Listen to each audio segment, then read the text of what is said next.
Material Differences. Chapter 15, Part 2, Dinner and Rain. As he stepped into the cafe, he heard a little bell above the door ring, and an old Japasi looked his way. "Welcome, welcome! Come in out of the cold. Find yourself a seat to your liking."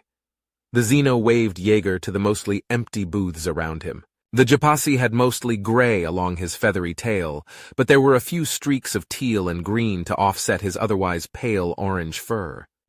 "I'll do just that." Jaeger nodded but approached the Japasi with his hands crossing his chest. Recognizing the gesture, the Japasi stepped up and they did a quick handshake, high-five, twisting dance that was used for introductions. When it was done, he didn't hug the unknown Japasi like he would Cov, but they did trade cheek kisses. It wasn't a real Japasi greeting without dancing and kissing after all.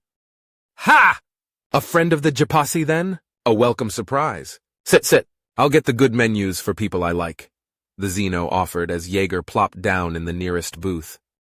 "The one with even more outrageously marked-up prices?" he asked. "Ha! So a true friend of the Japasi." The Zeno chuckled then, but as he started to turn away, Jaeger waved him back. "Don't bother anyway. I already know what I want. I'll take a pot of honey slush." He started, already having known what he wanted when he saw it was a Japasi diner. "Don't have any," the Zeno informed him, which stopped Jaeger's train of thought a moment. Glip tea?" He tried, but the Zeno just shook his head. "Bittersweet, then." "Nope." The Zeno kept shaking his head as Jaeger scoffed. "What? Are there any actual Japasi drinks you have?" he asked. "Water. Water is a traditional Japasi drink." Jaeger gave him a look, but the old Zeno just shrugged. "You might be unaware of this, friend, but there was this small conflict a number of years ago. It sort of ruined travel and made getting off-world ingredients very expensive, and sometimes impossible. Not nearly enough Japasi around here to force me to buy such outrageously overpriced twigs and tree leaves." "I bet you keep enough for yourself and sell the rest off, don't you?" Jaeger asked. "Of course," the Zeno nodded. "Demand that high and I can charge what I like, but that's only when I can get it. I'm afraid you're too early or too late to get some. Depends on how you look at it," he shrugged. "Well, that makes my choice more difficult, because I was really hoping for a traditional Japasi drink for a traditional Japasi meal," Jaeger explained. "And what would that be?" the old Japasi asked with an arched brow and a tail curl to indicate his curiosity. "Scrimp," he replied. "What?" the Japasi gasped. "You would think I might have the bravado to serve a dish that's illegal for consumption. To a stranger? It's not on the menu for a reason, you know. Do you expect me to make up a serving just for one strange person despite it being both illicit and potentially toxic?" he asked. "Yeah," Jaeger nodded in reply. The Japasi looked around for a moment and then leaned in close. "You're not the health inspector, are you? You have to tell me if you are." He pointed a finger at Jaeger. "Do they even have health inspectors around here anymore?" Jaeger asked as he looked at the door to try and see how old the rating beside it was. The Japasi straightened up and frowned as he tapped his chin, looking deep in thought. "I don't know." He trailed off for a moment before focusing on Jaeger once more. "What makes you think I even have the ingredients?" the Japasi asked as he crossed his arms and gave Jaeger a suspicious look. "Is this your diner?" he asked, and the Zeno nodded. "So you mean to tell me a Japasi restaurant owner can't provide a guest with scrimp? Oh, woe be upon this simple traveler that coming fresh from the bitter night beset by sand and wind, his host would not provide him with even a tiny morsel of scrimp. May the eye of the nomad be cast upon this tent and its inhabitants." He waved his arms in exaggerated mock despair. All right. The Japasi waved him off then. Trying to take my trophy for overacting, are you?" the Zeno huffed. "You'll pry it from my cold, dead, perfectly manicured hands." He raised a hand to strike an equally exaggerated pose for a moment, as the others in the diner all looked at him. Then he dropped his pose. "Do you prefer Capask sauce? Or Savannah?" Jaeger frowned then as he tried to remember. For so long he was used to Cov making it he couldn't remember what sauce was what. "The thicker one?" He tried, but the Japasi just gave him a confused look. "Both? How about some of both?" he asked. "Sounds fine, friend." "Ah, and so you are aware, my honorless guest, you may call me Tick." He gave a fluttering wave and an incredibly deep bow. Well, my tactless host, I'm known as Jaeger. If you've nothing better, I'll take the water then. Tick nodded as Jaeger told him that and headed off into the back of the diner. He could soon hear some rapid-fire yapasi, as if any of them ever spoke slowly to begin with. There was clattering as some things were thrown around. Either his cook was upset, or he was making the noise himself to make it sound like the cook was upset. All part of the typical Japasi atmosphere. While he waited on Tick, he looked around the diner at the few other people inside. Most just looked like average people, but an older woman sitting a few booths from him stuck out. Not in a good way either. He couldn't tell if she could smell something rancid, or if her face just naturally looked that way.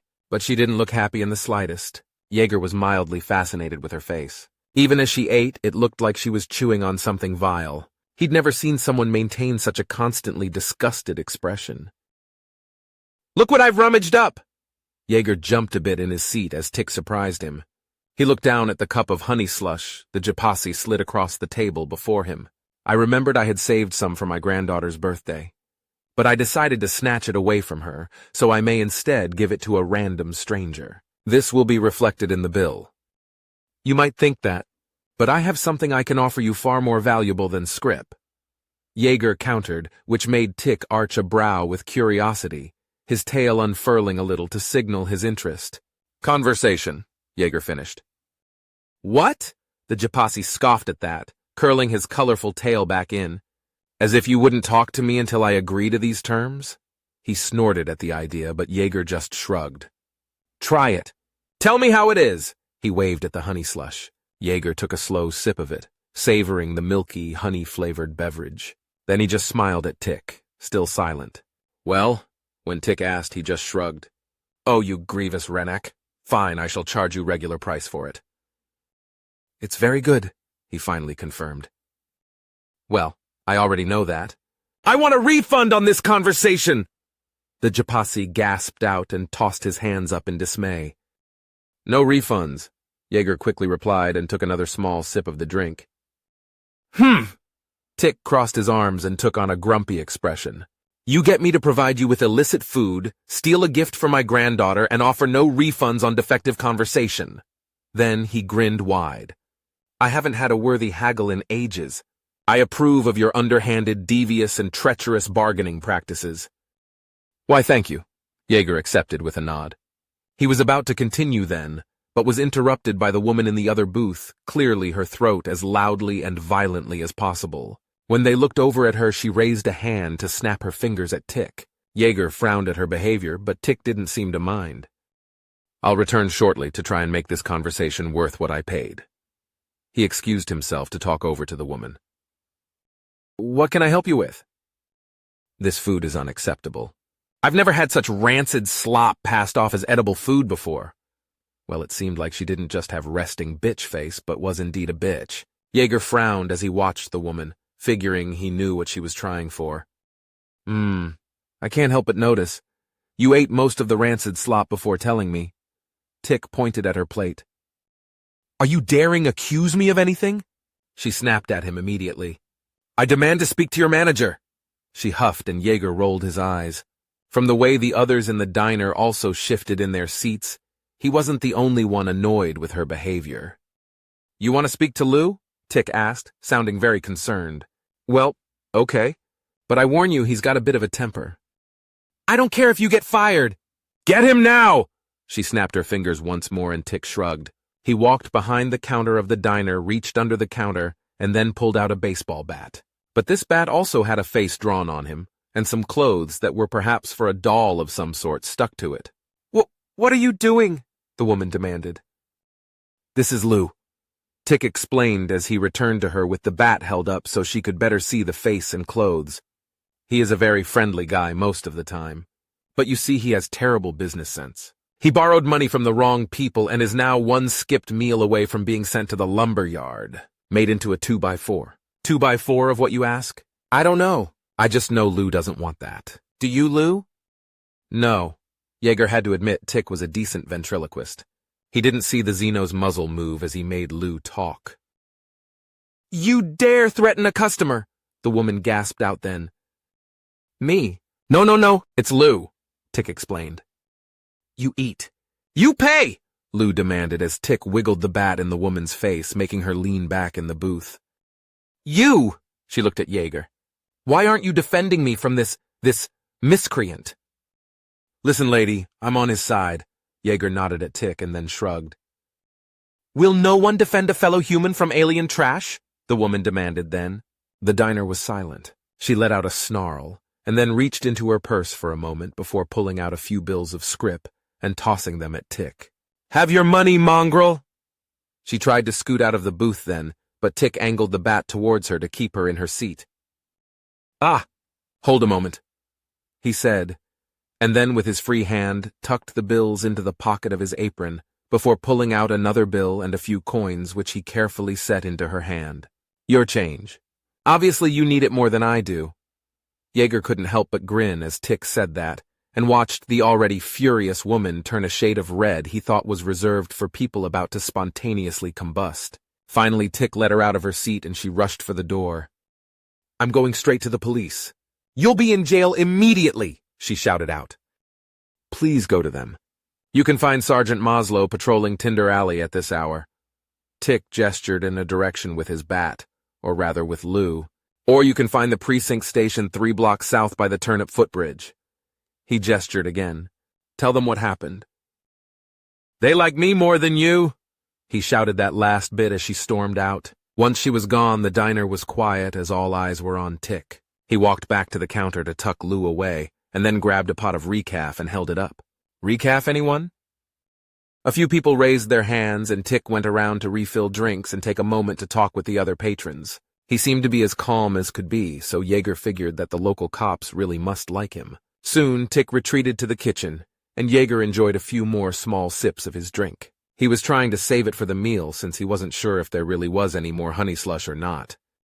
When Tick emerged once more, he had a large plate of scrimp in hand, but was also trying to wrangle a young Japasi girl to walk with him. Unlike the birds of paradise on Earth, where the males were the only colorful ones, Japasi females were often just as colorful, though most of their really vibrant colors only grew in as they aged. Judging by the single tip of teal along her tail, he figured she was probably 9, maybe 10.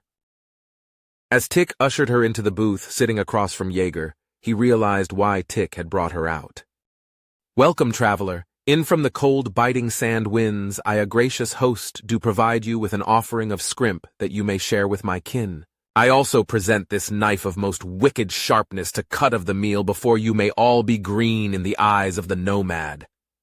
Tick provided a steak knife with a flourish.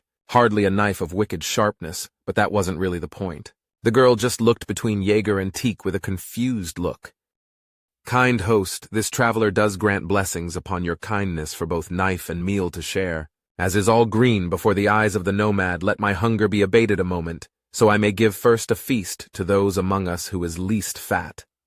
The scrimp was essentially a vegetarian meatloaf type thing. It mostly comprised of mushrooms, carrots, spinach, and was held together with breadcrumbs and some sort of gelatinous potato paste. Or rather the Japasi equivalents of these things. Mushrooms were still mushrooms, of course, but the trick to scrimp was that the mushrooms had to be picked by experts, as these particular mushrooms had a narrow window between edible and toxic. Yeager made a show of cutting off a large slab at the top, but then his fatherly side kicked in, and he made a much smaller cut. Is this too big? He asked the small Japasi girl as tried to gauge her acceptance of the smaller piece. Do I have to eat some? She asked, her voice free of the usual Japasi accent. Yes, Tick nodded. If you eat just a small piece, he'll give you a treat. Yeager nodded at Tick, who gave him a grumpy look.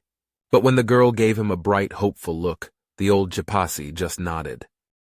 Yes, he agreed. So Yeager handed her the fork, and she speared a small piece of the scrimp. As she ate it, though, he noticed her make a sour face for a moment, but then kept chewing and ate it. I don't really like it, she said then, and Yeager leaned back and gasped as if with horror. What? You made scrimp your kin doesn't like? Did you poison it? Yeager looked as shocked as he could exaggerate. If anything, she has been poisoned by too much human food. She has become an addict of the sodium. My scrimp will make any adult Japasi weep tears of homesickness over not being currently trapped in a razor sand storm, Tick huffed. The girl just stuck her tongue out at Tick, who stuck his tongue back at her. All right, you can go get a cookie from Mishma. She happily bounced out of her seat, though Tick ruffled up her hair before she could race back into the kitchen. You didn't have to go through the whole act, you know. I'm sure your granddaughter has no idea what this was about, Jaeger mentioned. Tick shrugged. That was actually my grandniece. You could have killed her for all I care. My sister would have been furious, but when isn't she? Pah! Tick rolled his eyes and tossed up his hands as Jaeger chuckled. Then he finally took a bite of the scrimp and couldn't help but let out a little groan at the flavor he was craving. He knew why plenty of people didn't like it.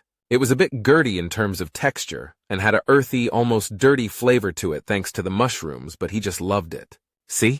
Is that good scrimp? Tick asked. Very good. Jaeger nodded and took a small sip of the honey slush. But you're one to talk about human food being loaded with sodium after serving me this. Bah! Scrimp is filled with sodium for historical and cultural reasons. Human food is filled with sodium so you'll die before collecting a pension. Teak huffed. Then he pointed to the 2 cups of sauce. Which one do you normally have? Jaeger looked at the 2 sauces.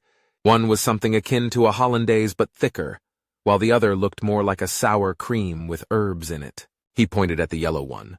That's the Savannah sauce. Your friend who serves you this must be scum. Tick nodded slowly and Jaeger frowned. Is he from one of the wrong clans? Jaeger asked, worried there was some bad blood between Tick's clan and Cub's. No, that's the sauce my clan prefers too. This is how I know he must be scum like us. Tick revealed with a grin which made Jaeger laugh. Now please stop being so greedy with my time. I must attend my other guests. Tick lightly admonished Jaeger and turned to move about the other booths. Jaeger tried both the sauces and still preferred the Savannah, but wondered if he could get the recipe for the other off the net, as he thought it would be great as a chip dip. Jaeger savored his meal as much as he enjoyed Tick's company. The entire experience was comforting to him to have such a familiar relationship, despite never having been here before. As he finished up with the scrimp, Tick returned to collect his plates. Filling? He asked. It was exactly what I wanted, Jaeger admitted, even though he knew it was counter to the rules of haggle. Good! Tick nodded with a smile, allowing Jaeger this moment of honesty. That woman earlier. Things like that happen often? Jaeger asked. No, Tick shook his head. Older guests, mostly.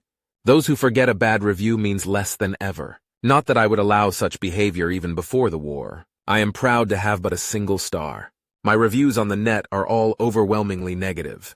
Tick proudly revealed as Jaeger chuckled. The Yipasi took the plates to the kitchen then, giving Jaeger time to drink the last of the honey slush. When Tick returned, Jaeger began to shift so he could grab his wallet, but the Yipasi shook his head. No, my friend. You were a wonderful guest tonight. I insist your meal is free. Jaeger arched a brow and realized he was being challenged to the most dangerous Yipasi game of all, reverse haggle. You do insult my wealth, as to offer me a free meal? I am no charity. He snorted and pulled his wallet free. Not only do I insist I pay, I feel I must give you twice the value of the meal to make clear how unpoor I am. Now Tick gasped and looked hurt. You think instead that I am in such dire need of your pitiful money that I would debase myself to robbing a beggar? No! I should shower you with prepared meals to take with you before letting you leave and still not take a single cent from you. Woe be unto whoever thinks I am such a grifter as to accept any such meals without paying their worth. Instead, I shall insist that I work for your family forever more free of charge as to make clear my pride and worth, Jaeger countered. Ah! Tick turned away, shielding his face with a hand. To subject my family to such a cruel visage as yours every day. They'd grow thin and malnourished from all the throwing up your ugly face would bring upon them. Laying it on a bit thick, aren't you? Jaeger cut in as Tick coughed and clearly tried not to laugh. My friend, laying it on thick is the only way to lay it on. The Japasi grinned. Perhaps you shall just pay a tip on the price of the meal, so that both our egos are settled? Tick offered then. Sounds fine to me. Jaeger nodded and pulled a 20 from his wallet. What is this? That's more than I would have charged you for the meal alone, Tick gasped out. I'm not saying you need this. Far from it. I'm saying I want you to have it, Jaeger insisted, as compensation for the fine company and conversation. Tick eyed the bill a moment but finally accepted it, and then bowed before straightening up and opening his arms wide. "My new and most gracious friend Jaeger, you are always welcome in my tent." Jaeger got up then and hugged the Xeno a moment before once more trading cheek kisses, then doing a twisting, hoping, high-five fist bump dance of new friendship. "And as a nomad, I shall always be alert for lost Clyden and wayward caches of Geon to give to my most honorable friend, Tick." Jaeger finished once the dance was over. "You have a good night," he added as he headed outside. "You as well," Tick added as Jaeger left. Once outside, Jaeger checked his phone to see how far away Spike was, only to see that he was waiting nearby. He must have sent Jaeger a notice that he missed while eating. He slipped down the alley that Spike was waiting in and found the bot behind a dumpster. Collecting his handgun and magazines, he loaded the pistol and chambered a round before tucking it into the holster pocket woven into his jacket. He tapped on his phone and Spike scuttered up a nearby pipe to the top of the building. It would follow him from the rooftops for now, but stay relatively close. As Jaeger walked out the other side of the alley, he couldn't help but smile wide. Tonight was going well. The dinner with the Chipasi had certainly been fun for him, and it wasn't often he got traditional scrimp. He figured he'd meander the area a bit, let the food settle, and then start looking more carefully for figs. It wasn't like he had anything else to do with his night. He began to walk up along the rather dark street. This was a more residential area with apartments and narrow townhomes lining it. Despite the nice outside temperature, he only saw one person sitting on the stoop of their house. They were drinking what he assumed was a beer from a brown paper bag. Maybe he should ask for directions. Just as he thought about that and approached, he was cut off by 3 figures emerging from a nearby alley. "I'm glad to meet again, shithead." Jaeger frowned as the figures became more clear, and he realized the central figure was the skinhead who'd hassled him earlier. Now, instead of just an overpriced and poorly made knife, however, he had a snub-nose revolver. He waved at Jaeger. Jaeger slowly raised his hands up before him just to show his hands were empty. "Really?" Jaeger asked. "Fuck yes, really. Fuck the chief. You're not so tough with a gun in your face, are you? I'm going to take that donation now. In fact, I'll take your whole wallet, and your watch, and your phone. Fucking hand it over!" He stepped up closer, within arm reach now, which was a mistake. But Jaeger didn't act just yet. He considered giving the kid one more chance, but that little voice deep inside his head was more persuasive. If he wanted justifiable violence, it didn't get much more justifiable than this. "Fine," he finally announced. "You win." The kid grinned wide in apparent victory. Jaeger slowly and carefully reached into his pocket and pulled his wallet free. He made sure the kid and the 2 thugs flanking him were watching the wallet. Then he flicked it up into the air, rather than handing it over. The 3 of them reflexively looked up to follow the trajectory of the wallet in the air, while Jaeger reached out to slap the revolver aside with one hand. The other hand yanked his .45 free with practiced ease. He flicked the safety and then fired twice into the lead punk's chest. Then 2 in the one to the left, and 2 for the one to the right. After a moment, his wallet hit the ground behind them and the 3 crumpled to the sidewalk. Jaeger took a moment to give each a final shot in the head, and then exchanged the partially spent magazine for a full one. Just ahead of him, the guy on his stoop was watching open-mouthed. A few lights turned on and he heard barking dogs, but no one stuck their heads out their windows. In this sort of neighborhood, gunshots were not their concern. "Hey, did you see anything?" Jaeger asked the man on his stoop. "Man, I ain't see shit," the witness replied. "Good answer. Now get over here." Jaeger waved the man over. If you're gonna kill me, can you just do it from over there?" the guy asked. "I'm not gonna kill you. Now get over here," Jaeger stressed. The man nervously set his paper bag drink down and got up to slowly approach. "Get their wallets." Jaeger pointed at the dead thugs. While the bystander did that, he stepped past to collect his own wallet off the ground. "Got 'em." The man held up 3 wallets towards Jaeger. "Give me their IDs." Jaeger held out a hand and waited for the man to pull the IDs from the wallets and hand them over. "They got any scrip?" he asked. The man then checked and pulled a decent wad of scrip free from their wallets. "Keep it. And just remember your fingerprints are on their wallets now." Jaeger pointed out and the man dropped the wallets like they were on fire. With that, he turned to walk off down the street and began to whistle happily. Tonight was a damn good night so far indeed.